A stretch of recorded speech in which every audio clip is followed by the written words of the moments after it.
안녕하세요. 행복씨앗입니다. 오늘도 시장을 정리하면서 하루를 마무리하는 시간을 가져볼까 합니다. 오늘 우리 시장은 코스피도 코스닥도 상승 마감했습니다. 코스피는 0.81%, 그리고 코스닥은 1.7% 상승 마감했습니다. 그리고 시장 수급을 들여다보면은 코스피, 코스닥 둘 다 이 외국인하고 기관들이 동시에 순매수를 했고, 그리고 전체 종목을 들여다보면은 상승한 종목들이 하락한 종목들보다 훨씬 더 많은 그런 좋은 시장이었습니다. 오늘 우리 시장이 이렇게 상승한 것은 미국 시장에 영향을 받았다라고 볼 수가 있겠죠.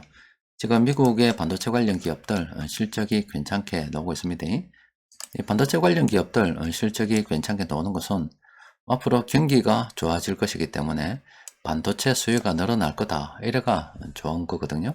그러면은 이제 투자자들이 금리 인상이라든지 지정학적 위기라든지 또 중국 경기 침체 위기라든지 이렇게 여러 가지 위기들이 있지만 앞으로 경기가 더 좋아진다에다가 포커스를 맞추고 있다라고 봐야 되겠죠.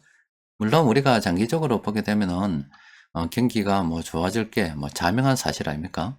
그렇기 때문에 우리는 늘 하듯이 형편되는 대로 물량을 모아가는 그런 생각을 해야 되겠죠. 그런데 이렇게 되면 경기가 좋아지게 되면 통화 유통 속도가 빨라져서 돈이 늘어나고 이런 이야기들은 앞에서 해드렸죠. 어쨌든 저렇게 되면은 금리 인상이 되는 것은 기정사실이다, 이렇게 생각하시면 됩니다.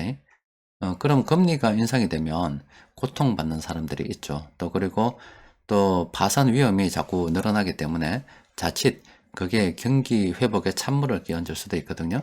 그래서 우리도 그 관련 지표들 잘 살펴봐야 됩니다. 특히 우리나라 같은 경우, 물론 세계 다른 나라도 마찬가지일 겁니다. 지난 2년여 동안에 이 코로나가 장굴하는 기간 동안 대출 만기를 계속 연장을 해줬습니다. 그런데 그걸 갖다가 더 이상 연장해 줄 수가 없잖아요. 곧 3월달, 4월달 이렇게 해서 그동안 연장해 줬던 이 대출들이 일시에 이제 만기가 도래하게 됩니다. 그러면은 그동안 돈을 못 벌고 지금도 현재 돈을 잘 못 버는 사람들이 태반일 건데 그럼 어떻게 이 대출을 상환하겠어요?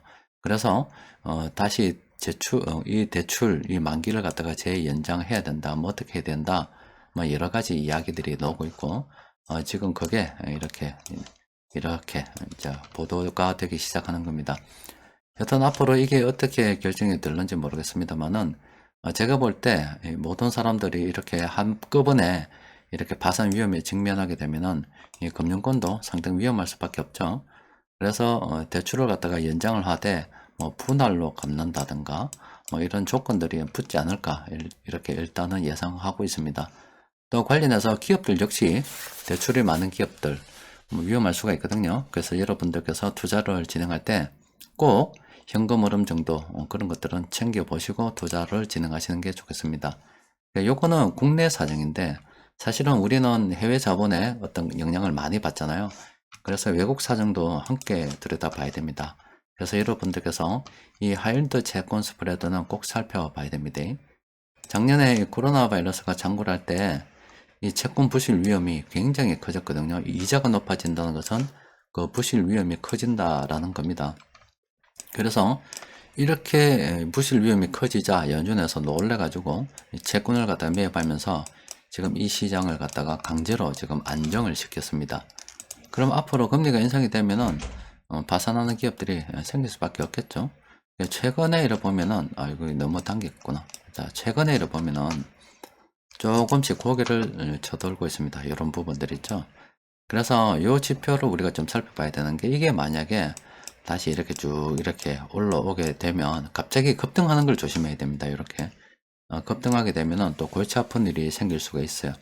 그런데 만약에 조금씩 고개를 들었다가 또 숙였다가 고개를 들었다가 숙였다가 이렇게 되면 그 시장에서 그런 파산을 갖다가 흡수할 여력이 된다라고 보는 거거든요. 그런 경우는 괜찮아요. 그런데 우리가 요게 조금 더 커질 수는 있는데 그거는 우리가 용인할 수준이다, 어쩔 수 없이 그런 일이 생길 수밖에 없다, 또 시장에서 감당할 수 있다라고 본다면 우리가 이 지표를 보고서 관심을 가지고 살펴봐야 되는 것은, 갑자기 지표가 너무나 이렇게 가파르게 급등 상승하는 거, 그 부분은 꼭 지켜봐야 됩니다.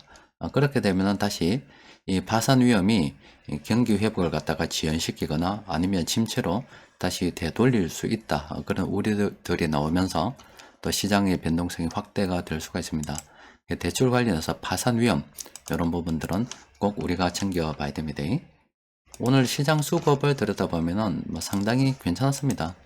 우리 같은 경우는 일일 수급 이렇게 크게 예치 않아도 됩니다. 물론 장기적으로 우리는 좋아진다 생각하기 때문에 물량을 계속 모아가고 있는 중이잖아요.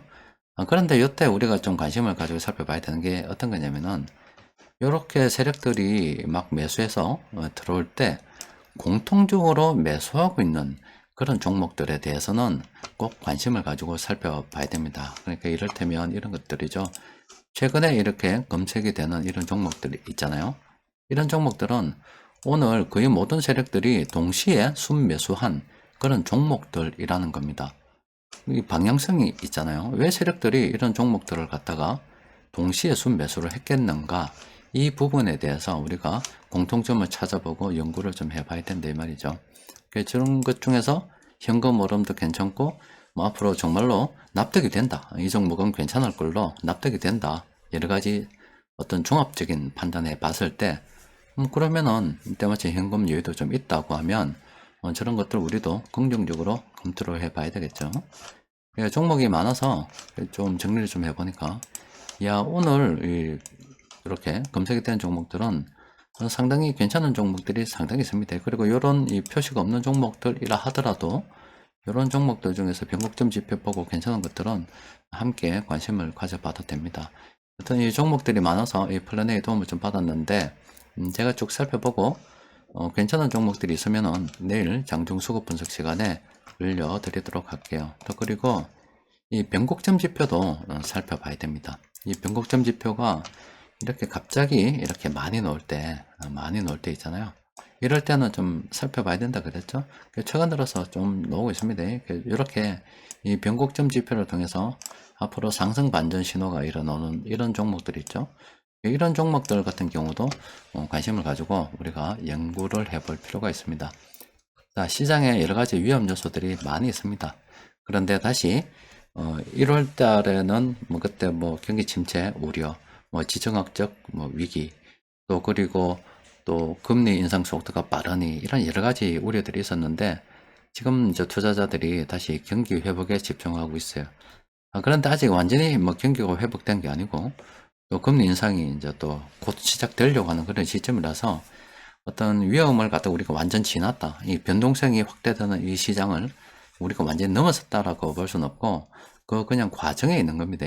그런데 하나 확실한 것은 앞으로 금리가 확실한 여러 가지들이 있죠. 금리가 인상될 것은 당연한 거고 또 그리고 그동안 매입했던 채권을 파는 것도 당연한 거고 또 그리고 경기가 회복되는 것도 당연한 거고 또 파산 위험에 직면하는 거 이런 것도 당연한 겁니다. 그런 당연한 것들이 계속 일어날 거잖아요.